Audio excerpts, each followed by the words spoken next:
my police lady noticed. Yeah, you think you have people on your back, you know? So notice that in the teachings on the wisdom of the Kadampa that I hadn't finished, she noticed 4 more things. You only put 3 of them here. Oh, okay. If people notice that there were others that I didn't comment on, then please put them in nice big print like this too. Okay, so one is the best concentration is the uncontrived mind. Okay, so when you're doing concentration meditation, falling on the side of stabilizing meditation, the uncontrived mind. So uncontrived mind, there's probably many levels of uncontrived mind. The most superficial one would be without all the mental chatter of the discursive thought. That's pretty contrived because we're inventing all sorts of assumptions and projections and opinions, and, we're fabricating stuff. So that's very contrived. The deepest level of an uncontrived mind would be the realization of emptiness, because there we're not fabricating inherent existence and putting that on all the persons and objects that we perceive. Okay? So the best concentration is the uncontrived mind. So just all the layers of projection and superimposition that we put on ourselves and on other phenomena. The next one is the best wisdom is to make no identification of I am with anything. Wouldn't that be a relief?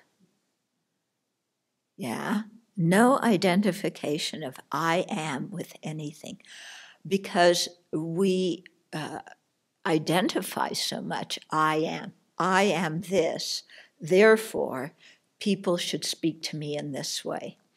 I am that, therefore people should talk to me in this way. I am this other thing, therefore they should treat me this way.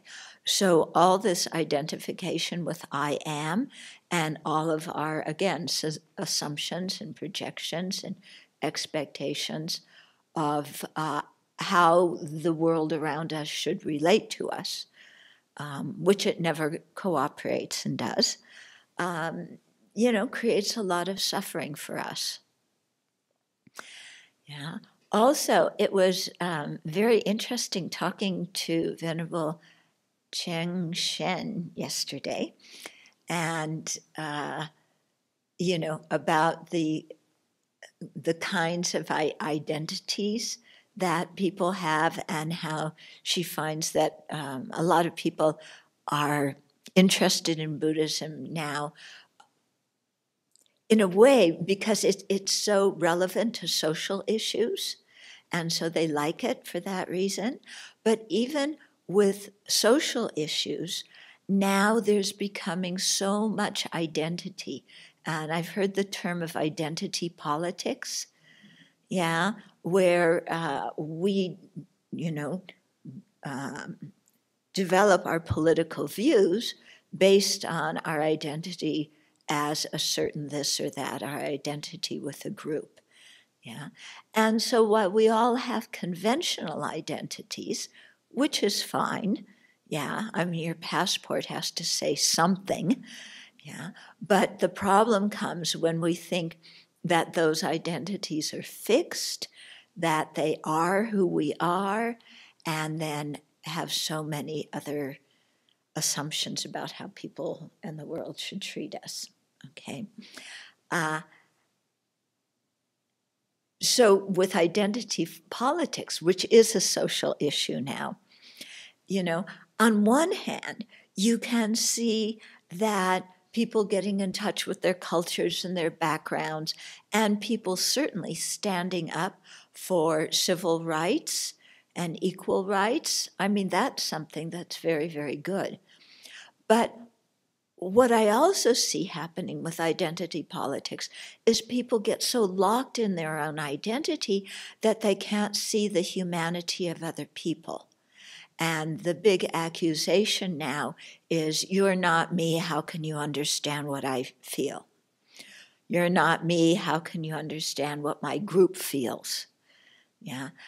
If we look at the world that way, then we will never understand anything about each other, because it's a foregone conclusion that we can't, because we're different people with different identities. And I don't think that that's very helpful to us at all. And what our Buddhist practice is doing is teaching us to look at these identities as just conventional phenomena, as things that exist merely nominally, not inherently. And even on the conventional level, these identities are actually, I mean, they're quite fabricated. Because when we look, when you look into the heart of each sentient being, when somebody's a baby, if you look in their heart, they don't say, I'm black, I'm white, I'm Latino, I'm Chinese, I'm this or that, I'm Buddhist, I'm Christian. Babies don't say that. What do we find that's kind of the innate thing that's common across the board with all sentient beings? It's the wish to be happy and to be free of suffering. So even on a conventional level, those other identities are really quite superficial. And I think if we get used to looking below into people's hearts, then we can really understand them. I mean, yes, it's true. Some people like rice and some people like noodles. So maybe the noodle people will never understand the rice people, and the rice people will never understand the noodle people. If we look at the world that way, we're doomed. But if we look at it on another level, we all want to eat and be nourished. And some people like rice and some people like noodles. Big deal. The important thing is we all need food and we want to be happy and we need nourishment. If we concentrate on seeing the unity of sentient beings in that way, then we will not get so locked into our identities and feel so estranged from others, or accuse them of never understanding us, or relegating ourselves to an identity of never being understood. Okay, so the best wisdom is to make no identification of I am with anything. And that's really good, I think, in our daily life, happenings. Because when we identify with I did this job, you know what happens after that. I did this job, so it's clearly the best one and better than anybody else could do, or it's absolutely the worst and I'm totally humiliated. But everything that we touch becomes a big deal. Every small interaction with another person becomes this huge thing where we have to assert I am and dominate. And that is exhausting. I don't know about you, but I find that totally exhausting. And I think if I, could just give that up, I'd have so much more energy and a whole lot more happiness. So to give up this identity with I am. And then the last one, I'm doing good today. I'm doing 3 in one day. This is a new thing. Okay, so the best spiritual teacher is to challenge your weaknesses. So now you're going to go, good, I can dump my spiritual teacher. She's bugging me too much. She's not the best spiritual teacher. I'm going to get another one. But then you hear what you have to take up instead. To challenge your own weaknesses. And, well, maybe then I'll go back to my regular spiritual teacher. Because if we really take that because our spiritual teacher doesn't challenge all of our weaknesses. They cherry pick, which is good for us. Otherwise, But here it says we need to challenge our own weaknesses, which means that we can't cherry pick. That when we see our weaknesses, we have to challenge them. Yeah. And when we challenge our own weaknesses, then we're not feeling like anybody else is pushing us or anybody else doing anything to us, because we're simply practicing the Dharma, following the instructions of the Kadampa masters. This is not me who said this. Okay? So we follow the instructions of the Kadampa masters, and then we see that it helps us. We challenge our own weaknesses. We pay attention to what's going on in our mind. We try and work with our afflictions. When we mess up, we acknowledge it and we apologize. We don't back up into our little box with our wall of pride and arrogance, saying, everybody knows I made a mistake, but I didn't make a mistake, so don't say anything to me about it. Instead of doing that, we challenge our own weaknesses. And then that's how we really progress on the path. And that makes life so much easier for everybody when we challenge our own weaknesses, when we leave it to our spiritual mentors or to other people to do that. It makes them tired. When we challenge our own weaknesses, it gives other people a little bit of respite, gives them a little break. And then we can see things more clearly ourselves and assess ourselves and own what is ours and not own what isn't ours, and learn from it and move on. This last thing you said makes me think of some years ago when you were telling me that one of the hardest things for students to do is to have compassion for their spiritual mentors. Mm-hmm. And I can remember thinking around that time, why should I have compassion for the spiritual mentor? It didn't really enter my mind early on. I kind of think I had that role up as such a pedestal that I kind of attributed it all these characteristics that weren't really helpful. That weren't really were not helpful. Yeah. And so what I learned over time from that was that it was a really good thing to think that way and to have compassion. And if I could learn it for you or my other spiritual teachers, then maybe I'd be able to learn it with other people too. That's exactly it. Mm-hmm. But I do clearly remember just having really what I would call now kind of strange notions about what my expectations were of that title and what all that meant. And I don't think it had much to do with how the Buddhist tradition sees that. I think I must have gotten that from someplace else. But I haven't really thought about where. I think it comes in large part from our culture, where, and also because most people have authority issues. So as soon as we see somebody in authority, either it's my parent telling me what to do, and then anybody, so our teachers, we have this attitude towards our employers, law enforcement, good, even ticket collectors at the movie theater, anybody who has some responsibility, and especially with spiritual mentors, instead of seeing them as a person with feelings, we see them as a role and impute what this role means. And we're very confused about it because on the one hand, they bring up all of our authority issues. On the other hand, we want them to be the loving mom and dad and brother and sister that we never had.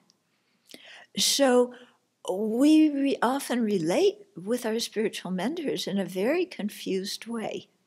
Yeah, because we're not quite sure what we want from them.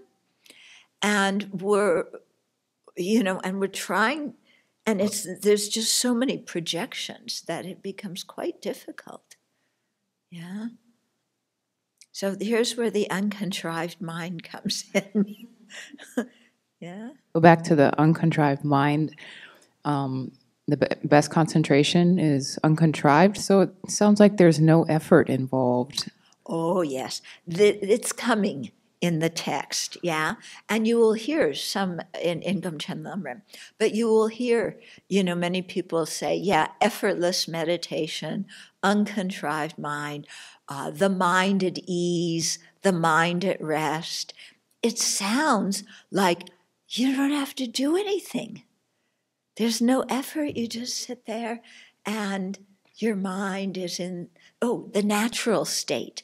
Put your mind in the natural state. Yeah. And so we think, we just sit there and close our eyes and that's the natural state.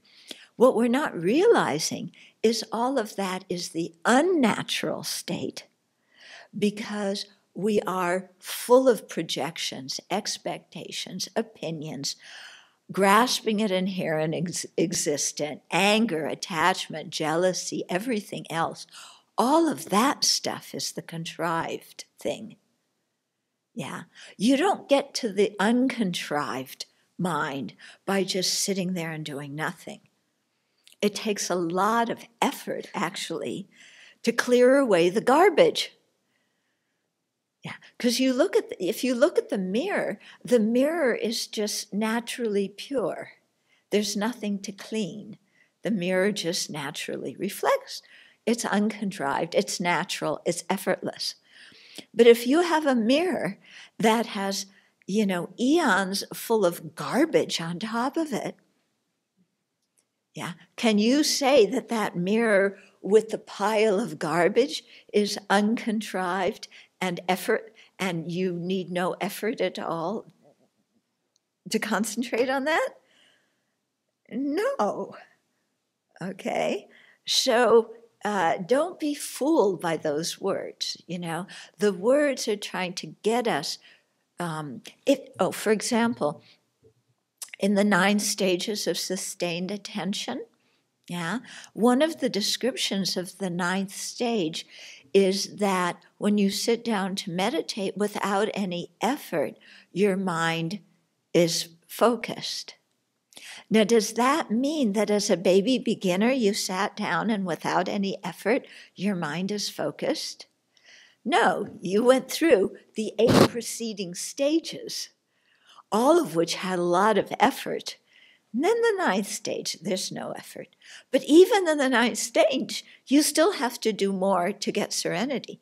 Even you get serenity, you have to do more to get the jhanas and to get the formless realms. Okay? So I think those words are meant to help us from going to the other extreme of, but it doesn't mean effortless, do nothing. Mm-hmm. Thank you. I've heard that when you're concentrated, your mind should be relaxed. Yes. I think most of us think like effort, like you have to tense and strain to concentrate. It requires, a lot of forceful type of energy, but my experience has been the other way. Yeah. And that's exactly it, because if our mind is too tight, then restlessness comes. But if it's too loose, laxity comes. Yeah.